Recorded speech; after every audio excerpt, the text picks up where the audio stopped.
Hey guys, so it's January, Happy New Year, and much like a lot of the population, I'm starting back school in a couple weeks. Some people start back Monday, which is wild.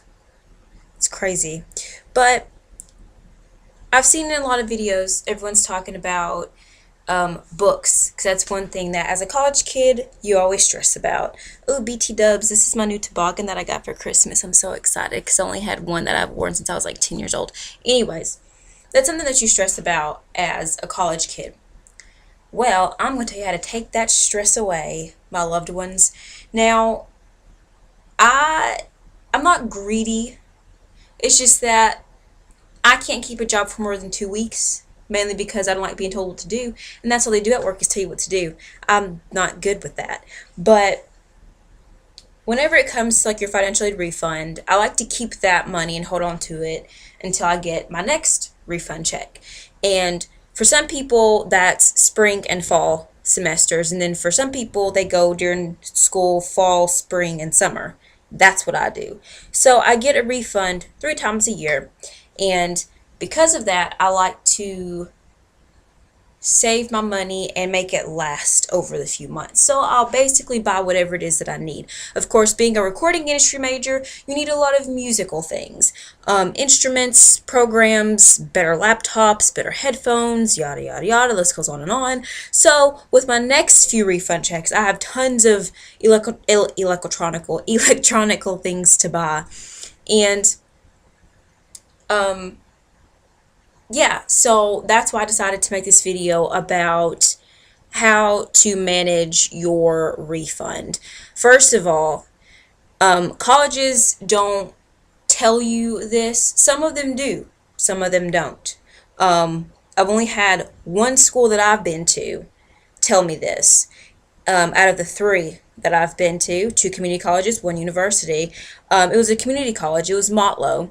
It was my first year there, and they were like, "So if you don't have your refund check yet, because your refund check doesn't come to like 2 weeks after classes start. This is my Phineas and Ferb Band-Aid. It's Perry and a coconut bra, but you don't get your refund back till 2 weeks later, and so a lot of people can't get their books till 2 weeks later. Okay, now there are some places that'll say, oh, get your books from Amazon, or the school doesn't want me telling you this, but don't get your books at the bookstore. Do not get your books at the bookstore because they're the highest price you can get them.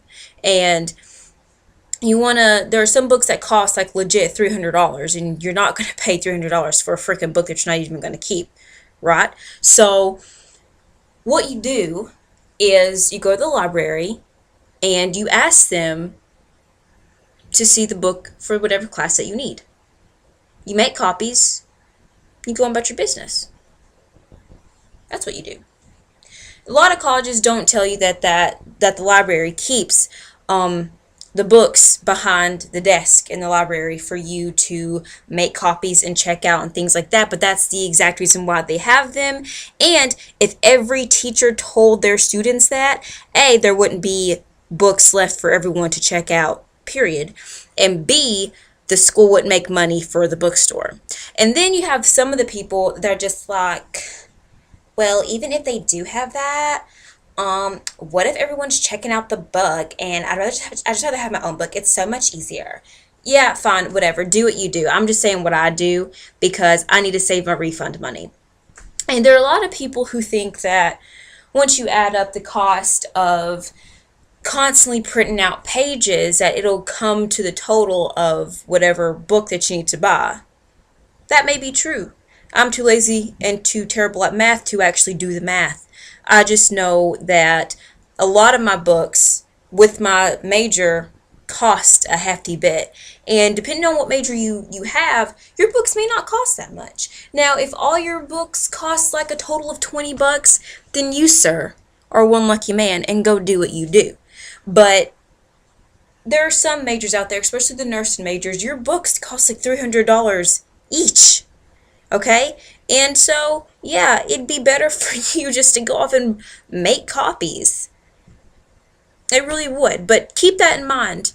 If you're just like, man, I have refund money, but I don't want to spend it all on my books, because that's how a lot of it is that after they take out all the costs of everything, what you have left is like maybe like a few $100s. Some people have more than that. I always had more than that. But you don't want to spend all your money on your books, and some people actually do. Um, I never spent all my money on my books. I'd actually bought the books that I only needed. Example.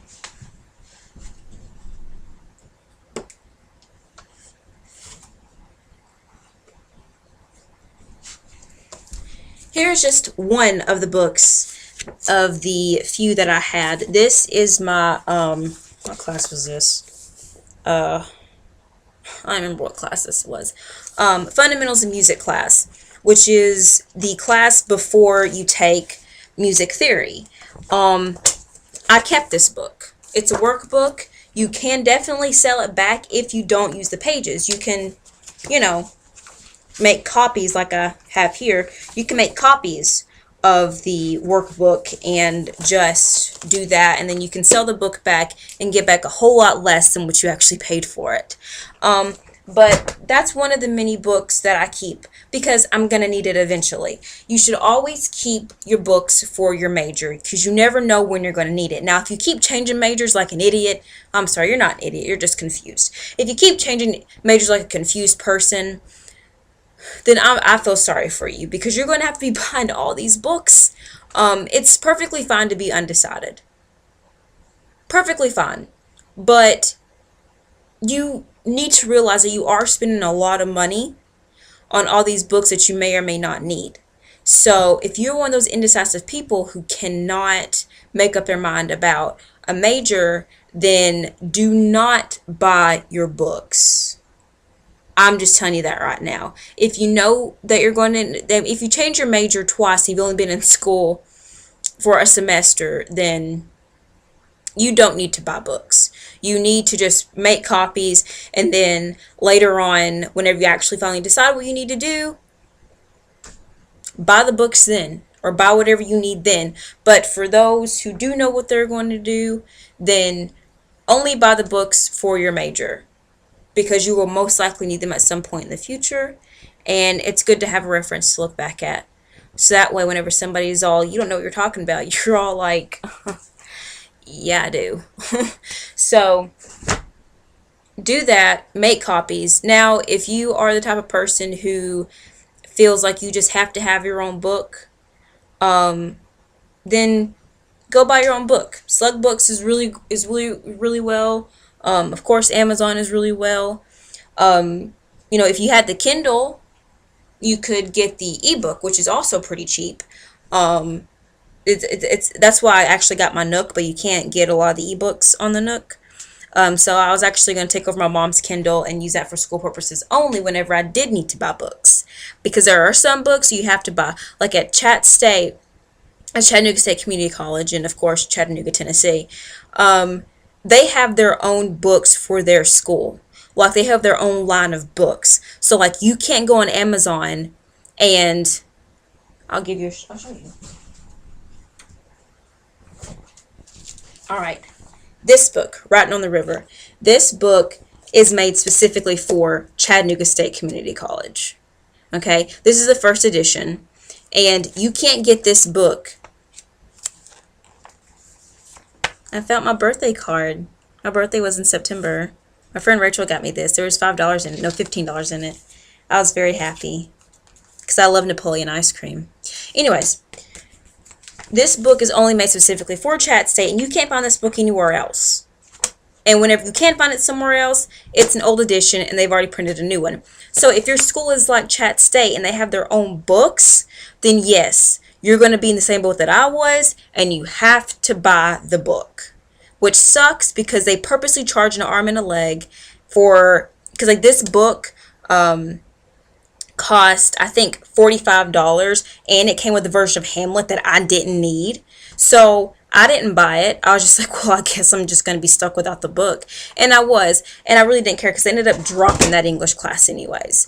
But anyways, depending on your situation, I would highly recommend going to the library, printing off the pages of the book. If that's not for you, then by all means go out and buy the book. But please do your research first. Do not go to the campus bookstore first. Go there as your last resort. Your very last resort. I mean, so last resort that even if Satan himself rose up out of the ground and was taking over the freaking universe, you still would not go to the campus bookstore to seek refuge. Okay? Wait. Just wait. Explore all your options. Go to other students. Ask questions. You could ask teachers, but I wouldn't recommend it. There are some teachers who will not tell you to go to the who will tell you to go to the campus bookstore and will not tell you to go to the campus bookstore. You just need to be mindful of what teacher you actually have. Because there are some teachers who really don't care that you need to save your money because you're a college student. They want to do what's right by their school, which is jank as fuck. So, do your research. If you like printing off the pages like I do and not having to carry books around, then that's cool. But if you really want to buy your books, just do your research. And if you're one of those people who still cannot decide, sweetie, get a life coach or something. It's college, and if you run up your hours, you don't get any more financial aid. Think about that. All right? I didn't know what I wanted to do completely when I came into college. I knew that I wanted to be a psychiatrist, and whenever I went at Chat State, I just wanted to take a few classes just for fun, just to get my GPA up, and I took a lot of music classes. I took piano, choir, of course, like English and all that good stuff, and then I also took fundamentals of music, guitar, and it was actually my fundamentals of music class when I actually had the epiphany, that is my phone, the epiphany that I wanted to do music. And it's so funny because this was the dream that I've had since I was little, to be, for my career to be in music, actually the performing arts in general. But that was actually my dream, my goal, and I lost along the way because of a boy. But I got over it, I moved on, and now I'm back on track to what I've wanted to do my entire life. So just think of that thing that you dreamt of whenever you were a kid. Okay, there are some people who are like, ooh, I want to be a firefighter. I'm not talking about that. I'm talking about that one thing that you've always wanted to do. I've always wanted to be a singer-songwriter. Always. I've been writing since I was 10 years old. I've always wanted to do that. Okay, yeah, I'm a good dancer and I do love dancing, but that's not what I wanted my career to be in. You see? So just because you're good at something doesn't mean that that's where your career is headed. That just means that's just something else you can use to make money. I can dance to make money. No, that does not mean I want to be a stripper. Of course, I have thought about it a couple of times, but no. I could be a dance instructor at a studio if I wanted to. I know enough about dance too. So, yeah. Hope you enjoyed this talk. If you want any more talks like this, just let me know. And I look like a straight up pop mess, but I ain't got nobody's shame. I'll see y'all later. Bye.